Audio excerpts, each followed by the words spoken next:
Hello and welcome to the Hoop Collective podcast. We talk about the NBA, which we are doing on Tuesday afternoon. Joining me from Naples, Florida, our front office insider, Bobby Marks. Hi, Bobby. Gentlemen, how we doing?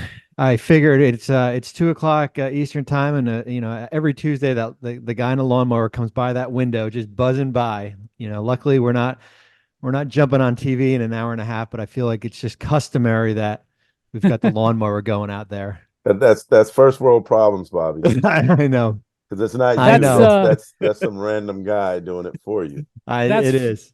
That's Florida problems, Bobby, because Yeah. no more grass cutting where I live for the long-term foreseeable future. All the grass is done being cut for a long time. That voice you heard joining us from Oakland, California is Anscape Marc J. Spears, our resident Hall of Famer. What's up, Spears?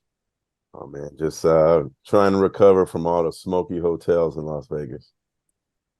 So it Yeah, might man. be a little nasally. You know, you and I got to spend a little bit of time out in Vegas with John Halliburton, Tyrese's dad. The world knows John Halliburton now. They didn't know him a week ago. Yeah. One of the great characters, the sort of, now he's on TNT. Now he's on, I think he told me that they had him mic'd up. I don't know. It's going to be for an NBA thing later on during the championship game. He had a story in Anscape. Story in Anscape. Yeah. I Yeah. mean, like he's known now. I mean, but what a great character. And Nice guy, man. Just yeah. beautiful guy to be around. Great energy. Yeah, he's talked about how his dad is his biggest cheerleader and his mom can be his biggest critic. That's sort of the inverse of so many Usually the opposite, parental, right? Yeah, usually it's his dad who's the critic and mom who's the biggest cheerleader. But yeah, it was terrific. But yeah, he loves you, Spears. John loves you. So that was good to see. Now I want to talk to start off this discussion about the opposite end of the spectrum for the teams that were in Vegas. So right now we have a league that, and this has been the case for the last few years, but is very bloated in the middle. There's something like 20 some teams that are either above 500 or within 2 games of 500. And, 20 teams make the postseason. So you have this really giant middle class in the NBA, but you've got this absolute horrid bottom of the league that is absolutely getting just record-setting level of embarrassment at the bottom of the league, going through these miserable losing streaks, namely the Detroit Pistons, who lost their 20th consecutive game on Monday night. They are now 2-21. They actually started the season 2-1, which I didn't remember.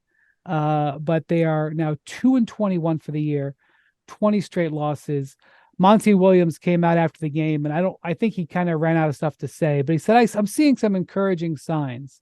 I was like, you are? I mean, you got to say what you got to say. And then in the West, you have the San Antonio Spurs, who lost on Monday night. They have now lost 17 in a row. They are 3-19 on the season. And I don't want to, the losing streaks have the attention of everybody, and rightly so. But the Washington Wizards have lost 9 out of 10, and they are 3-19. They actually have the same record as the Spurs. They don't have that losing streak hanging over the top of them. They've only lost 45. Yes, they've only lost 5 in a row. But Bobby, when you were in those 20 years with the Nets, I know you had some teams that reached the finals, but you had some bad teams in there. What was the longest losing streak that you had to contend with when you were with the Nets? Well, it's funny. Every year when the schedule comes out, I look at the teams that are predicted to finish in the bottom, and I kind of can they break our record in 2009-10, which was 18 to start the season. And that record is still standing there. And I look at, I look back on that time. Back then is different than what Detroit and San Antonio is going through a little bit too, because we made a coaching change. During Lawrence Frank was relieved right around Thanksgiving. Tom Barese came in for 2 games, and then the rarity is I don't know. Well, it wasn't promotion. I guess it's the demotion. Kiki Vandeweghe, who was the GM, went and became interim head coach. different here with when you talk about Detroit and San Antonio, because I don't see Greg Popovich going anywhere in San Antonio, and certainly with Detroit with Monty Williams, who just signed that big contract. These two coaches, Popovich and Monty Williams, have the two largest coaching contracts in the history of the NBA. Pop is reported by Woj 5 years, 80 million. And what was Monty's 5 years and 70? I think something? 13 per, somewhere around there in that neighborhood. Yeah. So no, I don't think they're getting, it's not quite the same. Yeah. I mean, Detroit, I mean, listen, we could have a 3-part miniseries on Detroit going back to, post, Chauncey Billups era, how they basically have been sitting in this bottom of the standings. Youngest roster in the NBA. San Antonio's has the 6th youngest roster right now. I'm going to get rid of the word tanking because I don't think, we're 20 games in, not tanking. I'm going to say experimenting, right? These teams are quite frankly, we had Jonathan Givony on last week. This is not a draft. This is not a tanking draft right now. I mean, you look at what both teams have, with San Antonio, they've experimented. Jeremy Sohan at the point with Detroit. Monty's basically I think he's running out of options as far as how much he can kind of tinker with this roster. Asar Thompson starts, he comes off the bench. You get Bogdanovic back, which certainly I think they're more competitive of late. Washington at the other end, who you guys mentioned, is probably going on in the extreme. They lose by 45 in Philadelphia. But you're right. I mean, when you're sitting in the bottom of the standings and you've got those prolonged losing streaks, the worst thing to happen is you get, a split locker room, you get a divide. As I said, I look back on 09-10 when Brian asked me to talk about this. I went back and on January 23rd, we were 3-40. On February 23rd, we were 5-52. Wow. So looking up at the standings, and what happens is it just creates that you're accustomed to losing. You're accustomed to losing. Our group back then is a lot different than Detroit and San Antonio because San Antonio's got 9 players 23 or younger. Detroit has 8 players 23 or younger. We didn't have, we had Terrence Williams, Brooke Lopez. Poor Courtney Lee was in the finals the year before with Orlando, and we traded Vince Carter for him. And I don't think he ever got over in his career being with us in that 09-10 season. He basically had, PTSD here. And we had about 7 players that had 6 years of service or more, 6 veteran guys, which these teams don't. I would say for these teams, the goal is to go from where they started, at least from an individual standpoint, to where they are at the end of the year. And that should be a sign of achievement here. But you've got to keep this group together. Like, you can't have it splinter apart. And that's going to be the job of Pop and Monty Williams. And we'll see in Washington with Wes Unseld Jr., who's got an interesting mix because you've got, Michael Winger, who's their head of basketball operations, inherited a lot, but certainly added Jordan Poole and the Chris Paul trade. A lot of the former draft picks, you're trying to weed out who fits. Corey Kispert, Johnny Davis, who, we rarely see. You're basically, this is kind of an audition for next year. Kuzma is the highest paid player. Tyus Jones is probably a nice piece for a team that wants to contend, who's on an expiring contract. But yeah, the losing streak takes its toll. The stories I can tell back 09-10 are, it's just, we had a guy that came in and it was like a witch doctor, and basically, did a whole thing. Wait a minute. He was actually Jorge Posada's cousin. Okay, I thought he was talking about. He was a witch doctor, and he stuck a needle with nothing through his side of his face. Didn't numb it up or anything, and was basically show like it was a pain tolerance lesson here. I mean, we had Del Harris. Wait, I'm gonna call timeout. I'm gonna have to call timeout. The witch doctor came in to speak to the team. He did, yes. Who set that up? I don't know. I don't want to throw people under the bus. Is our audience too young to remember the movie The Natural? Do you remember the movie The Natural? I do. Where they're on the losing streak and they bring in that guy and he goes, "Losing is a disease, as contagious So like, wait a minute, wait, Jorge Posada's cousin and was like, did an exorcism? Like what was, Yeah, he did it. That's He crazy. basically did a. Yeah, I remember we were in our video room in our old practice facility and basically pulled out a needle and stuck it through the side of his face here to the point where I remember going back in that room and there was like bloody like paper towels in like the trash can here. I'm thinking this is not safe what just transpired here. That was during the losing streak. It didn't help because we wound up losing 18 in a row no there. kidding. But we had such a mix of young players and old players, and there became a divide. There was locker room issues. Certainly, when you have somebody who is your GM acting as a head coach, that is going to happen. I don't see that happening in Detroit or San Antonio. We'll see what happens with the Wizards here. It's just based, as I said, Monty, Pop, young team, but man, you've just got to keep these kids together. I mean, it's all about kind of from a developmental phase. Spears, you've been around. Tell me about losing streaks. You ever see a Well, witch? You ever have a witch doctor? no, I covered the 2002, 2003 Denver Nuggets, and their final record was extremely awful. They were 17-65. They're coached by Jeff Bzdelik. They had guys like Chris Birdman Anderson, Mark Blunt, Mark Bryant, Marcus Camby, Nene, a rookie Nene, and a rookie Nicholas Skidisvili, James Posey, Shammond Williams, Rodney White, Juwan Howard. And they had losing streaks of 8, 10, and 14. They finished the season with an 8-game losing streak. The team was so bad that they had a poll in some local paper or something like that about who was the most popular Nugget. And number 1 was Rocky the Mountain Lion, the mascot. Number 2 was Ryan Bowen, who was their, do-it-all player who would dive into the stands and save anybody's life, who's now an assistant with the Nuggets. And I just remember just how miserable it was covering that team. I often will write about somebody else who was a star on another team, or if they had a Colorado tie of some sort. And there was one, Juwan Howard used to crack me up, man. And I love Juwan, so Juwan, don't be mad at me for saying this. Juwan's got other problems right now. He ain't all right. Yeah. Juwan never talked after they lost. You didn't talk to him for weeks on end. Oh, yeah. So we rarely talked to Juwan. But Chris Whitney, God bless him, man. Chris Whitney would talk after every game, as long as you needed him to talk.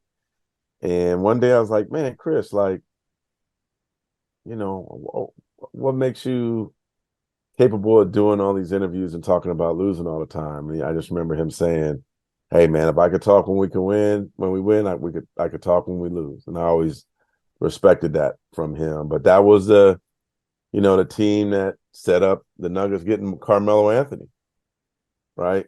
And but Denver was certainly upset getting the 3rd pick when I think they were tied with Cleveland, right, for the worst record. Yeah, classically, the Cavs Which was fired a year their before coach. you started covering the league. So right, That's right. I covered them a little. I covered the Cavs a little bit during that season because the guy who covered the team went to cover the Olympics, and I covered him for a while. But the Cavs fired their coach during that year, fired John Lucas, and Keith Smart was the coach. But they won the last game of the regular season. The Cavs had a quote unquote lead. They had one fewer win than the Nuggets. And I think the team was sort of annoyed by what had been made of them to tanking. And so they had to lose the last night of the regular season to assure the number 1 worst record, which was the difference between having a 20% chance, a 25% chance of winning the first pick and like 17% chance. It was like some 5 or 6% chance difference between, and they ended up winning the last game of the season. So they lost for winning and tied with the Nuggets for the worst record. So they both had equal. I think it cost them like 3 or 4%, split the difference, whatever it was with the percentages back then. So yeah, but in college, Spears, you played college basketball and you had a losing streak in college, right? You sort of dealt with that. I'm wearing a sweater today. uh, Division two HBCU, the University of DC. I was almost like an NIL guy, but I got nothing. The N stand for nothing. I played at three different schools, but after played at a junior college called Foothill in Los Altos, California. We went 23-4 and won our conference. Went like 3 rounds in the state playoffs and lost. But then I get the scholarship at UDC, go to Washington, D.C. One of my teammates, and Bobby will like this, was Amadou Fall. Was the president of the Basketball Africa League now. And he like broke his wrist early in the season. We lost 7 players because of grades and injuries. So we went like 3-24, man. It was awful. We were playing with like 2 walk-ons. We had one guy that just had they added that had a book scholarship only. And the coach was threatening him, like, if you don't do better, I'm gonna take your book scholarship. He would threaten him all the time. And we were just getting our butt kicked night in, night out. And I just remember one game, man, finally had a chance to win. I was a horrible free throw shooter. I averaged like 65% from the field and 45% from the free throw line. You're like Shaq. Yeah. Well, not like Shaq, but in that regard, yes. And we were up 1, and I had 2 shots. I missed both. Was so mad at myself for missing both that I fouled the guy who got the rebound. And then he had a one-on-one on the other end, and they ended up beating us. And I still remember the guy in the stands yelling, "Number 34, you blew the game. You blew the game, number 34."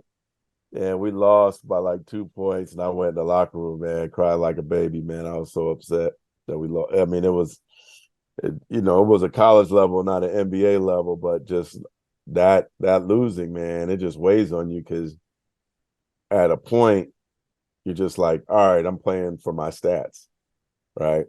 I mean, if you know you're going to get your butt kicked, you're kind of like, I remember once I got scoring in double figures, I felt like I was, okay, I got, what I needed for the game. Because that was really nothing to look forward to when you knew you were going to lose. It's a really weird situation. So you kind of end up just playing for yourself. I definitely think that happens in the NBA. Absolutely think that happens in the NBA. I remember, the year after LeBron left the Cavs, they had, I think it was a record. I don't know. I think they lost 26 in a row the year after LeBron. Yeah, I think that's the regular season record, not right. not carrying over to. I think someone has maybe Philly has 28, but that carried it went from one season to another. Right. But yeah, that 26 after I remember looking that up. That it was after LeBron had left there. So I had moved to Miami to work for ESPN, cover the Heat, but I had come back during the holidays back home, and so I went up to see the Cavs at a practice, and they had lost the night before. And this at the point they had like maybe lost 10 or 12 in a row. It was, around the new year. And I remember it was like a Saturday morning. Winter had gripped Cleveland. It was snowy, frigid outside. They'd been blown off the floor the night before, like just arriving at midseason with no end in sight. And, the Heat were taking off. LeBron was starting to dominate. And I came to the practice, and there was, forget about it for media there. There was like 3 media members there. It was like Saturday in early January, or maybe right after the new year. And I remember I went in to see the general manager at the time, Chris Grant.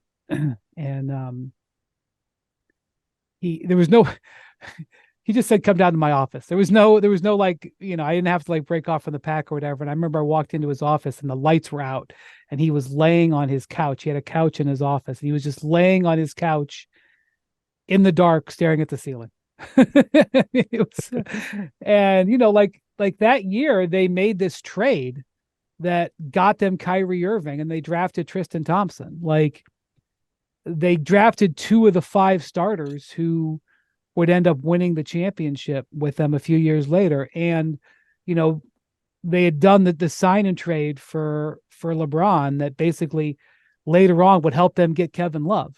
So like they were actually making progress. But it didn't feel that way. I mean, grips of winter, middle of this big long losing streak. And that's the thing. Like, so right now in the last couple of games, the Spurs have done something interesting. They have moved Victor Wembanyama to center. He's been playing power forward. They had him start at center the last couple of games.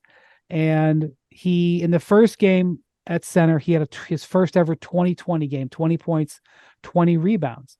And on Monday night, they get beat by the Rockets in Houston. And look, it's a miserable game. They shoot 82, or they score 82 points. 82 points in 2023. I mean, like, that's preposterous. And I think they've also had an 84-point game this year. So they've had 2 games that scored under 85 points, which is one of the reasons why they're 3-19. But, Wembanyama had 18 rebounds in this game. I think he had 5 blocks. And so, like, I know that there's a lot of this. Like, Tim Bontemps wrote a story maybe a week or 10 days ago about the Magic and how they went through a 5-20 slide last year. But some stuff that happened during that slide helped them pivot into the team that they are this year. We've heard Devin Booker talk about that one miserable year in Phoenix early in his career that framed, and sort of inspired him to pivot his career. There's stuff happening in San Antonio, like Wembanyama going to play center. Like I can almost look into the future and see Spears writing a story in Anscape that's dated like, spring of 2025, where Spears is writing about this losing streak and how what's happening in this losing streak will influence Wembanyama. The Pistons are in a weirder spot. There's interesting playing time happening between the guards, but obviously we've talked about Amen Thompson. I'm sorry, it's Asur Thompson who's in Asar Thompson who's in Detroit, but he's had some real moments this year. So like, if you're a fan of the team, you're miserable. If you're on the team, you're miserable. And certainly like to think about what's going on with the Spurs and Pistons right now and put it up against like what's happening with the Pacers and like they're having this moment. It's hard to compare, but Spears, you've been around the NBA long enough to know that just because a team is losing, it doesn't mean there's not stuff happening. And so, I'm not sitting here saying it's a sunny day, but ignoring what's going on. I mean, these guys are still got their sleeves up and they're still working at it. Yeah. And I'm gonna go back a little bit and interject a little bit and tell you a Chris Grant story. Can I tell you a Chris Grant story? Sure. I played against him in junior college. Is that right? We're in the same conference. So my team was a Foothill College. He went to Kenyatta. And his coach years later actually told me this story. I didn't know it. My team had a reputation for having gang members on it. Okay. And that are you denying that, or was that an accurate representation? We had a reputation. We also had never lost a home game the whole season, and some of these people's friends were in the stands. So they were the first team to beat us at home. And the coach said he called a timeout late in the game, and he told the assistant coach to go outside, get the bus, drive it up to the back of the gym. And he told his players that as soon as they won the game, to just grab their stuff. I'm sorry. and run out the back and get in the bus and leave. And Chris Grant was on that team. Right. All right. So yeah, man. But that's it's funny, when I got back to the Bay in 2009, the Warriors were terrible like that, right? With Steph Curry. And I still remember Steven Jackson asking for a trade, and just how miserable that whole team was. And that's why that is absolutely true. They were a miserable team. They were. And I still, people that are from the Bay Area, longtime Warriors fans, like they still have PTSD from how bad they were for years and years and years and years. And Warriors fans would always be like, man, if they could just make it to the 8th spot, getting to the 8th spot was like winning an NBA championship. Like there was a lack of success when, they always used to celebrate Run TMC. Them dudes played together for 2 years. You Right. swear they played together for 10 years, but there was just the Warriors fans would go there to see the other team. There was always Lakers fans in the building, and that has since changed, and they, they forget that. But it was just a misery that just hung over that franchise for a long, long time. And I feel that with the Wizards now. Like I was talking to somebody the other day about, like, I don't know a franchise in a bigger market that has had less success in the NBA than the Washington Wizards, right? Like they haven't done anything really since the 70s. And we always talk about, well, if the Knicks are good, man, it's great for the league. When the Lakers are good, it's great for the league. What about if the Wizards were good, right? What if Washington was good? Like it's the nation's capital. There's a lot of interesting, historical stories there, and you just like they just been this. I guess there was a Pierce Beal, John Wall thing for a second, but Yeah, they reached the second round, I think, once or twice. yeah, That but was, like that's I, like there's this feeling like the same feeling I used to remember at Warriors games is the same feeling I feel at Wizards games now when I go. It's just like this desolate, sad, hopeless place, man. Like they can't, biggest news over the last 20 years is Gilbert Arenas bringing a gun into the locker room. that's the thing. Like Bobby, you remember those teams, those Arenas teams. Um, I was I was right there. They played the Cavs and LeBron in the playoffs 3 consecutive years. There was almost no more enjoyable player to watch in the league than Gilbert Arenas. And he had knee injuries, and then he had the incident, and that short circuited that run. And then when they had Beal and Wall playing well, the injuries to John Wall short circuited that as well. And I can remember going to the Wizards training camp one year at Virginia Commonwealth in Richmond, Virginia, and I sat and talked with John and Bradley, and they were talking about how they were going to beat the Cavs. They thought they were better than the Cavs. I remember when I got to Cleveland, like about a week later, LeBron giving me a side eye in the locker room and asking me about what they said. And, they never got there. I think Wall got hurt that year. I mean, yeah, the Wizards, there, it's awesome Are to they be are in. they that team in the NBA? Like we don't talk about the Clippers how we used to. We don't talk about the Warriors how we used to because they've had some success. But the Wizards are probably, and I mean, Bobby, like the Wizards are Yeah, the I mean, most downtrodden team in the league. Detroit is protected because of the stretch they had when in they won this the in the championship in in the '04. They went 2000s. to the final. They had that, Eastern Conference stretch. I think what 5 years in a row where I they think they kept went to on. the conference finals 6 straight Yeah, years, and they went to the finals twice. And once they won it, once they lost in Game 7. yeah. So they're protected by that. I think certainly Orlando is protected. Certainly going to the NBA Finals and losing to the Lakers, and Charlotte, then having a. Yeah, I mean, the next team would be Charlotte, I would think, right? We can talk about them, but they're more competitive, I would say, this year. I think 7-14 under Steve Clifford. You get Bridges back, Hayward, Brandon Miller's played pretty well. LaMelo's been out for a while.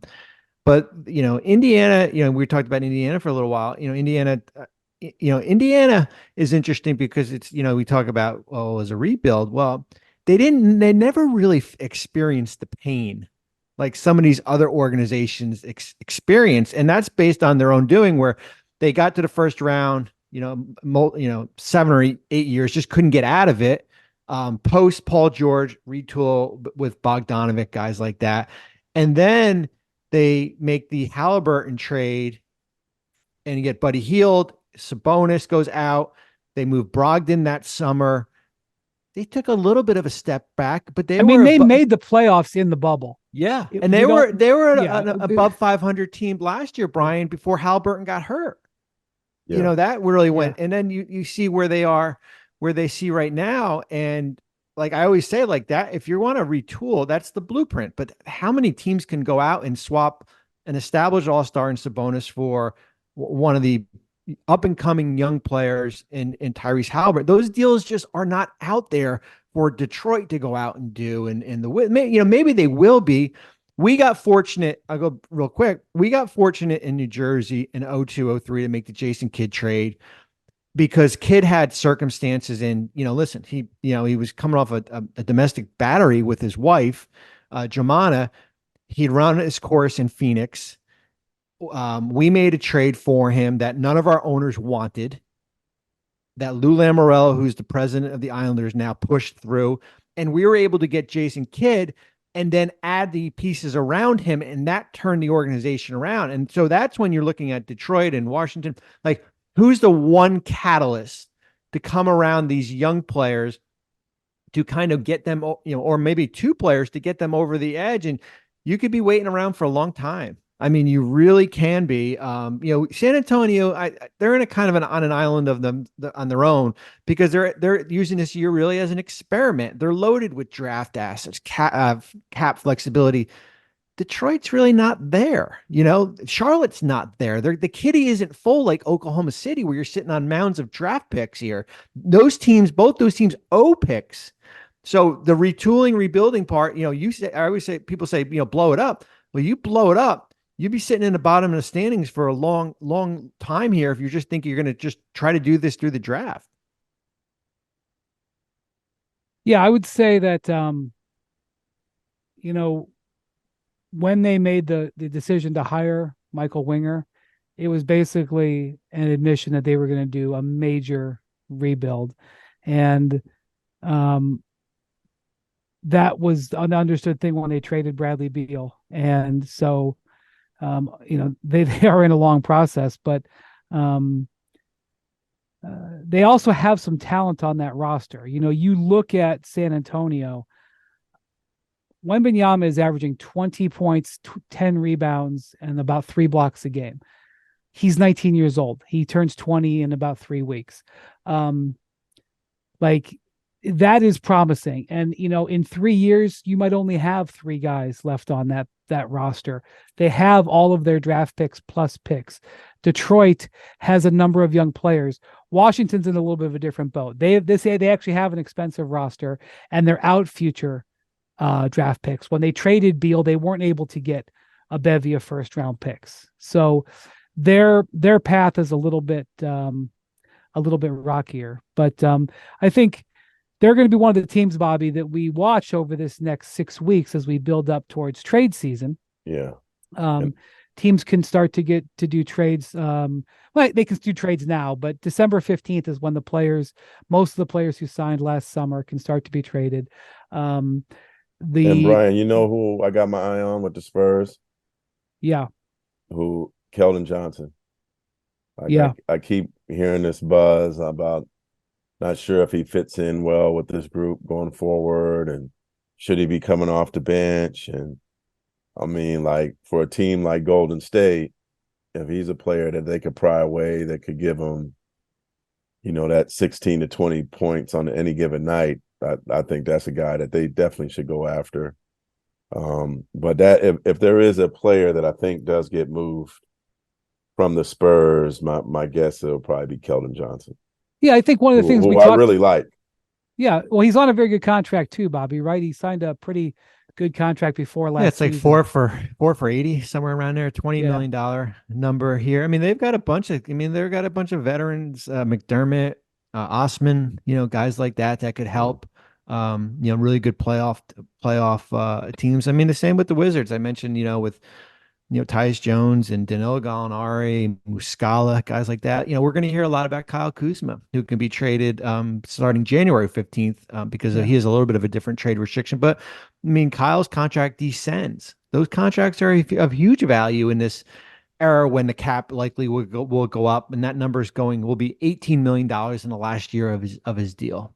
Yeah, in the case of Kuzma, I mean, I'm not sure that they would admit to this right now, but the moment that they signed the Kuzma contract, I think it was signed to be able to be traded, because they knew they wanted to keep him, but they didn't necessarily think that they were going to build the whole organization around him. But they knew he had value. So, well, it's almost like the same thing, Brian, in Portland with Jeremy Grant. Yeah. I mean, we talked a lot about it when Lillard, when Damian asked to be traded on what was the 1st of July, and everybody's like, "Whoa, wait a minute! They just committed to Jeremy Grant like 12 hours before. Why would you commit?" Now we can debate the number, right? The number is whatever, 5 for 1. They gave him a 5-year. 165. I'm not sure that was somewhere around there. That's another talking point, but they may trade him, but it wasn't a contract that was designed to be traded. Yeah. So you could, that's another guy that, he's out right now. I think he had a concussion, but he had been playing really well, basketball there. Well, so I mentioned earlier that there's this really big sort of middle class in the NBA. And so it makes it hard to identify which teams are going to be sellers. There's just usually not that many sellers. Like, for example, Toronto was on the bubble. Right now, they're like a bubble play-in team. And, you can talk about Anunoby and Pascal Siakam, but you don't know what they're going to do. Chicago is a team that, they were way down at the bottom, and now they've won 4 of their last 5. They did lose to Milwaukee on Monday night in overtime, but you question, like, are they going to sell Alex Caruso? Are they going to sell DeMar DeRozan? Zach LaVine's already on the market, but harder to trade. These teams we've been talking about: San Antonio, Washington, Portland, Detroit, would seem like more sellers. So if you talk about, Bojan Bogdanovic, whose contract was extended last year in a way that I think makes him attractive in trade. You talk about Spears says Kelvin Johnson. You talk about Kyle Kuzma, Tyus Jones, Jeremy Grant. These are players who you could see actually be moved because their teams aren't going anywhere this year. What was the last Bobby might know this on the top of his head. Like, I still remember when Nene signed that big deal with Denver and then got traded to Washington, I think in December. No, it was actually at the deadline. It was like the last trade. Okay.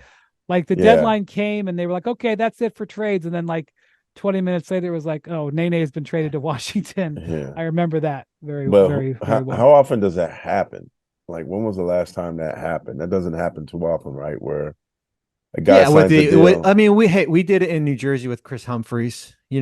Chris got Humphries. Huge. Chris got like 1 year, like $14-15 million, and the intention was that you could use it as a big trade chip. I think those. Wasn't that the first guy that dated Kim Kardashian? They got married. They got married. I went to the wedding. Is that right? What was that? What was that situation? Well, tell us that story. The funny is, my wife is, was thrilled, right? You get the invitation. I said, I think something's coming in the mail, right? Here comes the invitation. It's in a big box. It's got all the instructions. You got to call the hotel. Here's the alias you got to use. This is where we're registered at. I said, don't buy anything. I think you're going to be divorced in 3 months. You got that rule there. You were right. That was the year. What was the hotel? What was the whole? We were out in Santa Barbara. But you had to give Princess Jasmine's. That was the name of the alias as far as who the wedding party was under. You had to you met at a remote location. You couldn't bring your phone. You got bused to the wedding. I sat next to Steve Garvey on the bus. It was tremendous, talking Dodger stories. The year before, we had tried to get Carmelo Anthony in a trade. And I showed up with a white tuxedo. Carmelo showed up with a white tuxedo. I said to him, "You ruined my life for 6 months. Now you got to show up at the wedding with the same tuxedo." And but it was tremendous, for people who like that People magazine type experience there to kind of go through that.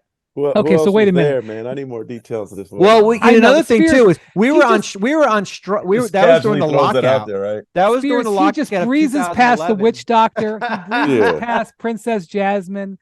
Come on, Bobby. Let's hear it. I want to hear every detail about this. It was, it was during the 2011 lockout too. We had to get permission to go. The league, because you're not allowed to talk to players. Nope, we weren't allowed. The funny thing is, me and my wife got there a little bit late.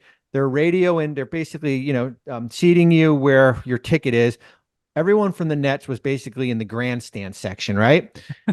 we didn't have seats, and we basically wound up getting 50-yard line seats to this wedding where the two of us sat on a koi pond. It wasn't actually seats, but we were at center court, man. Like, you go back and watch those documentaries of the wedding, we're sitting there and I'm there with my white tuxedo on and everything. But it was one of those once in a lifetime experiences. Okay, wait a minute. Did you buy a white tuxedo or did you rent the white tuxedo? I rented one out in Santa Barbara. Okay. Yeah. No, I didn't. So And who what was would there? and what Give- went give me into some of what went guest into the list. decision to get an all white tuxedo? Yeah. You know what? I don't know. I just wanted to be different.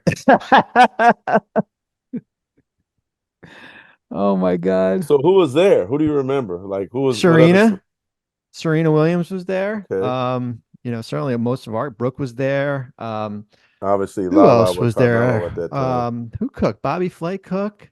Bobby Um, Flay. Okay. let's just say the porta johns were not your typical porta johns here. Like, there was they rolled in the trailers. But it was a once in a lifetime. It was one of those once in a, you couldn't turn that down, right? The funny thing, flying home from California, I sat next to Stedman, Oprah's. I guess I don't know if it's her husband, but he Oprah was there? but he just sat next to me on the flight. And I got a double dose of the wedding scene celebrities, and then coming home, he got to sit next to me on the American Stedman flight. flies commercial, Spears. Nah, Bobby must have been sitting in first. Yeah, of course. But I mean, Yeah, Stedman yeah. was flying commercial. I mean, Oh, yeah. Well, that time, because Oprah wasn't there. That's why he had to go Right. somewhere without her. Oh Wow. man, that's amazing. Who was the best? Who was the best man and the best that made honor? Do you remember? I think his best man was his buddy Josh, who was an agent during the that Chris had here. I don't know who the made up. One of Courtney? the sisters. Yeah, one of the sisters. You Chloe. know, but 4 months later, it was all she wrote. That was it. Yeah. Married in the summer, divorced in October. Wow. Wow. I'll bet that made for difficult. Okay, it was in the lockout. It was all happening in the lockout. This was all in the lockout. Yep. So you actually should have been fined for talking to Carmelo. Yeah, I think that was over. The famous the meeting with Carmelo was hereby canceled. That was we were on to Dwight following year. That's right. I remember that. Well, anyway, I do remember Blake Griffin signing the contract with the Clippers. And I remember he had scheduled a meeting with the Phoenix Suns. This whole podcast is going down memory lane. People have probably tuned out a long time ago. They want to hear this more than and you remember he it was like very publicized that he was going to meet with the Suns, and then the Clippers gave him a 5-year supermax contract, and they hired Michael Winger away from the Thunder a month or so later, and Winger got there, and I think without talking outside of school, basically said, "Thank you for hiring me. Your decision to sign Blake Griffin this summer was terrible, and we got to get rid of him immediately." And they traded him, within a couple of months of that deal, Spears. So they didn't sign that deal with the intention of trading him, but like Winger, Lawrence Frank was running the organization, but I know that when Winger got in there, he was like, "Look, we got to move off of Blake Griffin," and it started the process that within 18 Blake or was so, real bitter about that too. Yeah. Of course, they had told him, like, I think when they said your number is going to be in the rafters here and everything, and I certainly remember when he came back to his first Clippers game, Steve Ballmer waiting for him courtside to try to talk to him, and Blake just totally snubbing him. Now, I would say if a guy's worth like $75 billion or whatever he was, then you might listen to him. You might want to just take the handshake. And by the way, that 5th year of the contract, which was a gift because Blake had the knee injuries, and then he ended up sort of doing a buyout and leaving a lot of it on the table, Bobby, to get out of Detroit so he could go play most of that 5th year back. And then you always thought, hey, like, listen, he plays well in Brooklyn because the Nets had signed him, that he can earn some of it back the following year. And then I think he did another minimum deal and then goes to the Celtics here. And he's made a lot of money in his career, but I'm not worried about Blake. Yeah, he never got. one of the things about that deal was he got the 5th year. That was why he sort of did the saber rattling that he was going to go sign with the Suns. And then the Suns, Robert Sarver was all upset because he got used, which the whole league could read it. But anyway, the point is, it's been seen before where guys have signed a long-term contracts, had the lovely press conference, been all excited, and then traded, not too long afterwards, dumped like Chris Humphries by Kim Kardashian. Do you remember the T-shirt though? The No. T-shirt that the Clippers employees wore to entice Blake to sign that 5-year, $173 million deal. I don't. They wore a T-shirt that had Blake Griffin on the top, surrounded by Muhammad Ali, Martin Luther King, JFK, Obama, Nelson Mandela, Einstein, Abraham Lincoln, and Gandhi. And on the bottom of the T-shirt, it said Pioneers. Oh my God. That they wore during the meeting. LA Pioneers. Oh my God. I do remember that. I'm still confused. Why was Gandhi an LA pioneer? I mean, same with all of them, right? Why was Obama an LA pioneer? Lincoln. Einstein. Yeah, Lincoln. I don't think Lincoln ever went to Los Angeles. Yeah, Mandela. Certain. Well, Mandela might have gone to LA, but that certainly wasn't where he was a pioneer. LA I mean, Pioneers. that's amazing. So who approved that? Who approved that? I mean, did Bomber on the team at the time? This is 2017. Yes, absolutely, Yeah. He did. I gotta ask him if he still has one of those T-shirts. I'll bet he doesn't. I wonder if Blake has one. Well, that's the thing. So the point is, the way you feel in July isn't the way you feel in December. And that's been the history of the NBA. So, but Bobby, you were telling us beforehand, I know you have a piece coming out this week about guys who can get traded, that while we pay attention to December 15th, because most of the league can get traded then, you don't see a lot of deals this time of year. No, we haven't. We haven't seen, certainly you look back in the last 2 years, there's been no trades in the month of December.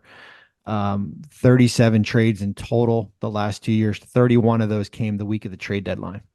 Everybody reacts when there's a deadline. Certainly we saw, last year the Rui Hachimura trade mid-January was one of the, I guess, bigger ones, and that kind of set the wheels in motion for how the Lakers began to retool their roster. But Kyrie and KD and players like that were all moved during the week, and we've got the G League Showcase coming up in Orlando next week, the week of the 19th, and that's kind of like the winter meetings for the NBA. If you're looking at it from a baseball comparison, where you've got a lot of executives in one building, some of the chatter starts to get going here as far as who could become available and who's, we're still 25 games into it. So teams are still trying to figure out who they are. As you said, Brian, there's a lot of these teams that are like 12-10 or 12-11, and teams kind of jumbled up in the, in the standings here. But it will be interesting because, we saw some of the big names, Harden and Holiday and Lillard, traded to high spending teams. And this is really the last deadline before the new rules, the harsh rules, begin to take place, starting next offseason. We'll see who kind of takes advantage of that. Yeah, I mean, I've just been looking at, what teams, could, make significant moves. A lot of there's quite a few teams that literally have nothing to trade, like the Timberwolves. They're right now, although they did get beat by the Pelicans on Monday night. Even Milwaukee, Brian. I mean, Milwaukee. I hear people are saying, "Well, Alex Caruso would be great in all 29 or 30 teams here." But what do you got? Milwaukee has the Blazers' second round pick this year. Like literally, that's all they have to trade. Yeah, you want to trade Pat Connaughton or Bobby Portis or one of those players? That's the way you have to look at it. I think the Timberwolves literally have nothing to trade. The Cavs,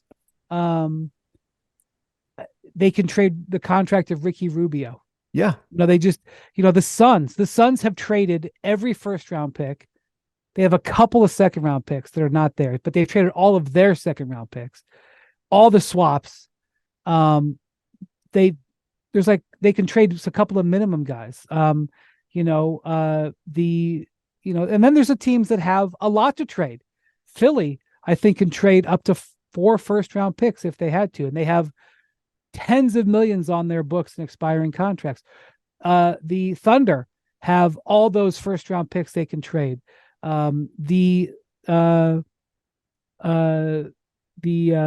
Knicks have, I think they have 7 tradable first-round picks. They have, and that big Fournier, and the Fournier contract, and Fournier's expiring contract. Even the Heat have multiple first-round picks and Kyle Lowry. So there are teams out there that are flush to trade, but there's quite a few contenders that are really, there's not much that they can do. The Warriors. What do you think about Chris Paul's contract? Well, that's a big question. First off, right now the Warriors are outside the in-season tournament, or outside the play-in tournament line. Yeah, they're below 500, and so the question is, would they be willing to use Chris Paul's contract as a expiring contract? Like, would they be willing to take on money with being hugely committed to the future? I don't know the answer to that. I think it would depend on the trade. My guess is probably not, because you'd have to look at yourself in the mirror and think that this team was worth going into that. And I don't know if they can come to that conclusion, Bobby, but that's a team that, they have Kuminga, they have Moses Moody, they have expiring contracts. Like, they could get into the game for a major trade because of all that. I just don't know if they will. And there's a bunch of teams sort of sitting in that middle ground. I would say that I'm not optimistic about there being a very super active trade deadline, Bobby. No, I think you're right. I mean, Oklahoma City, everyone will point to as far as where they are in the standings. But the one, when you start, for me, when I'm starting writing, trade deadline and questions, is like, I always say, is the locker room mature enough to handle somebody from the outside? Right? That roster is built within. The Gilgeous-Alexander was traded here, but primarily that roster is built through the draft. They don't normally go out and add, they did the Paul George trade, but high-level guys outside of their own family. Bertans is a role player here, and that's not kind of their MO as far as how they've kind of gone out and done business. Like, you're interested in teams like Houston, right? Where is Houston kind of sitting at 500 in the play-in? Oladipo's contract, they've got some draft capital. Is Orlando ready to kind of take another step, or are they content where they are right now? I think 16 and 17. They've got some expirings. They've got some draft picks to go out and trade. They've got some cap space. Indiana, we've talked about in the beginning. Indiana is a great example here. They've got $10 million in cap space. They've got draft equity. They've got a bunch of expiring contracts. We all talk about, the, cap space and free agency, but it's not a great group of free agents this offseason here. Siakam's probably one of the top. OG's one of the top guys here. DeRozan, we don't put LeBron in that equation. Tobias Harris, Drew Holiday might sign an extension. He could come off the board. What do you do with Miles Bridges? Yeah, Miles Bridges is another thing. Miles Bridges is on an expiring contract in Charlotte, 1-year deal. He doesn't have much trade value because his bird rights gets eliminated if he gets traded to another team. Also, he's got pending legal issues. Yeah. So there's a lot of things up in the air. So I think when you're looking at the trade market, you're looking at those Brian, you said, those in-between teams, those kind of, those Houstons of the world, maybe Indiana, we'll see what happens. Detroit, those type of teams, but there's 442 players under contract.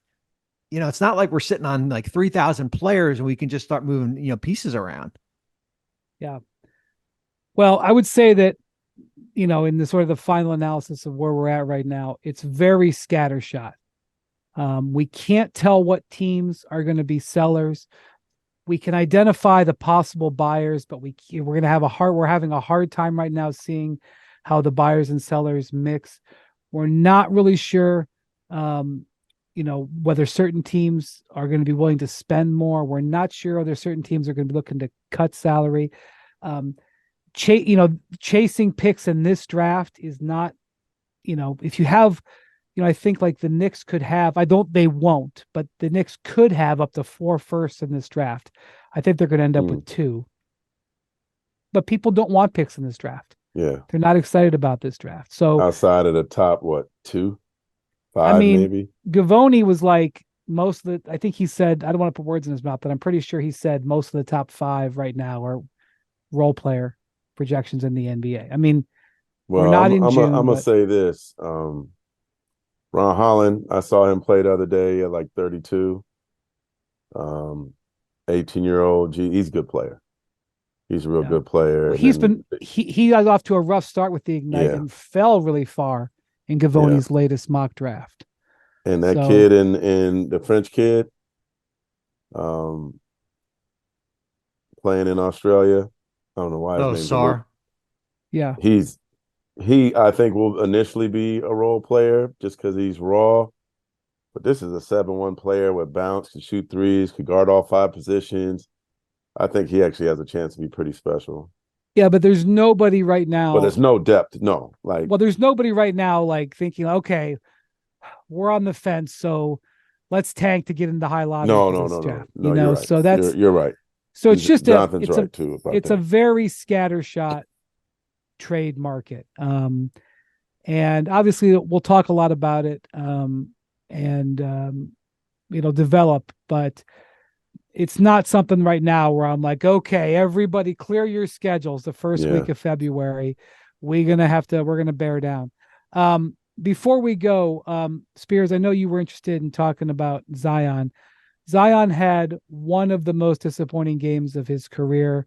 The most on Thursday in the in-season tournament semifinals against the Lakers, and then comes back on Monday night in his first game back and has arguably his best game of the season, scored a season high 36.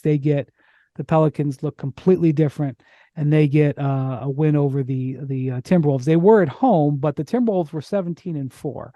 And that was an impressive win. And I want to read what Zion said after the game, because Zion is obviously a high profile player, and how he plays is frequently discussed. And he was a little bit discussed in the offseason when there was a possibility that the Pelicans kind of denied it, but he was briefly thought about as a possible trade. But he got heavily criticized by people after that performance on Thursday. And so here's what he said after his 36-point performance on Monday night. He said, "If the criticism comes from a great place and a place where you just want to see me do better, thank you. But if it comes from anywhere else, everybody's entitled to their own opinion, and you can't control that. It's been like that since I was 16 years old. If I want to be one of the best players in the league, if we don't win in a big moment or something bad happens, that's to be expected. I'm just glad we responded." That's what he said.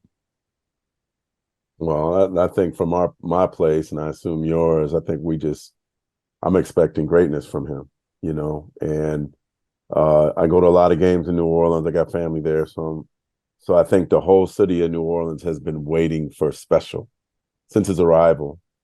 And I saw the win the Kings gave up to the Pelicans in sack, and Zion didn't have a great game, but the Pelicans got him to that Final Four. And I think I was rooting for him to have that moment. You know what I mean? That moment we've been waiting for on such a huge stage, playing against LeBron, what it would have meant to the franchise. And it's one thing to lose, but to lose like that and to say, man, I could have given more effort. I think that was probably could have been as crushing a loss to the Pelicans as they've had since he's arrived. I mean, sure, games he's gotten injured have been, but there was just there was so much hope and then so much embarrassment from that loss. So I think by that quote, he kind of understands that there's a lot of people that are expecting great things from him, and that could have been a really shining moment that didn't take place. Well, I do have a rooting interest when it comes to the NBA, and that is what's good for the league. Yeah. Individual teams, I don't really care so much about, but I want the league to do well, because if the league does well, those of us who are tied to the league do well. Okay. Yeah. I mean, that's just the truth. I want Zion Williamson and John Morant to be successful because they are young Yeah. American potential superstar players that can carry the league. They are guys who you want to see play. They can do things that are amazing. And, they're also both from the same area. They're both from South Carolina. They're connected. And so, both of them have shown incredible promise, and both of them are, for various reasons, not getting it done. Ja is going to be back in a week, Bobby. The Grizzlies, as of just doing this podcast, they're 10 games under 500. They're 6 games out of the last play-in spot in the West, and they're 1-10 at home. There's and that is, by the way, after having gotten a few wins recently. They picked up a couple of wins right before the in-season tournament break, but they've dug themselves a pretty big hole. It's not all related to Ja. They've had other injuries, but right now New Orleans is in 10th and Memphis is in 13th, but pretty far back. That's not what the NBA needs. The NBA needs those guys to be playing each other on Christmas, not being considered big disappointments / embarrassments.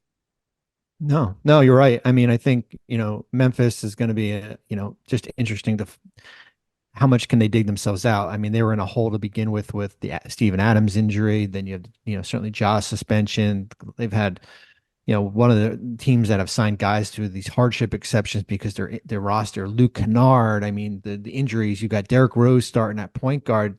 Fortunately, and Brandon Clark still out. Fortunately, you've gotten really good games, level of games from Desmond Bane and Jaren Jackson Jr. Saw that in the Dallas loss on Monday night. Both guys scored, I think, 70 points combined. But it's like what else is coming? You're hoping. You ever seen a hardship exception in November? I think it was in November, maybe the first couple days of December. COVID, when we had all those COVID, yeah, those all COVID right. hard. Yeah. All those guys got a job for a couple weeks here, but no, not that early. And certainly, Memphis is going to be a team you circle certainly even this week here, because they're going to have to make a decision with Bismack Biyombo or another roster spot to keep him, he's started for them here, but. Memphis is they are in a tough spot just because of how that Western Conference is. It's very deep. As you said, you got Golden State sitting at 11 right now. Houston's in the top 10. Teams that didn't make the playoffs last year are now in that grouping here. They're going to basically have to go string along, 7 or 8 in a row just to kind of, get back in it. Since we've gone down memory lane so much, do you remember those weeks in that season where these teams would have to shut down because of COVID and stuff? And if you were like a fringe NBA player and you had COVID, it was like a plus. I remember. The agents were like, "Hey, my guys had COVID. All right, sign him and bring him in." I mean, I'm sitting at my desk and it's like I'm having deja vu flashbacks. I remember getting calls from agents who were G League agents of G League players saying to me, "Bobby, I got 4 choices to make. Run through them for me. I got these 4 teams are basically bidding on my guy to get there on a 10-day hardship 10-day." And created an extra 100 jobs. I mean, it was a crazy period, and those guys. We go back. Maybe we do a documentary on it 5 years from now. Those guys kind of kept the league afloat for 2 or 3 weeks when it was and it was right around this time of year during the G League showcase out in Vegas, because I remember I think Marc was out there too in 2000. Was it 21? Yeah, 21, I think. Where remember guys were just leaving. Right? There were no teams were just, there were teams that would go out there. You'd see guys in the airport flying home. They had just got there. No, we need you in Chicago. There's 4 there. One team, Grand Rapids had 8 guys, because guys were just scattered about because so many NBA players had caught COVID that they needed basically reinforcements. And the G League kept the NBA kind of going for that. They didn't have that shutdown moment where the whole league shut down for 2 because we all talked about, man, the league's got to shut down. We need a 2 or 3 week pause. Didn't that kind of make Juan Toscano Anderson's career too?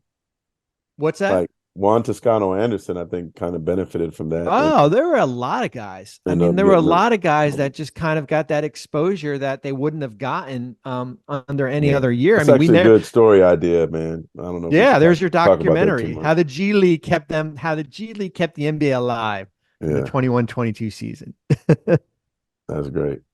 Yeah. All right. Well, we'll be seeing. It'll be interesting to see when Ja comes back next week. And we'll see if Zion can keep it up. But thanks for going down memory lane, guys. That was Bobby fun. and Marc. What was the alias again, Bobby? Princess Jasmine. Listen. We can do one of these. We can do a 24-hour on these stories Jasmine here. There's a lot in the kitty here. We got a lot of these things. I want to hear more about the witch doctor. I wonder if Miguel Jackson said, I wonder if Miguel Cabrera has a cousin who can come in and save the Pistons. Wow. Well, it didn't help. 12-70. Oh boy. All right. Thanks for listening to Hoop Collective Podcast. Thank you to Marc. Thank you to Bobby. Thank you to Jackson. We'll talk to you later in the week.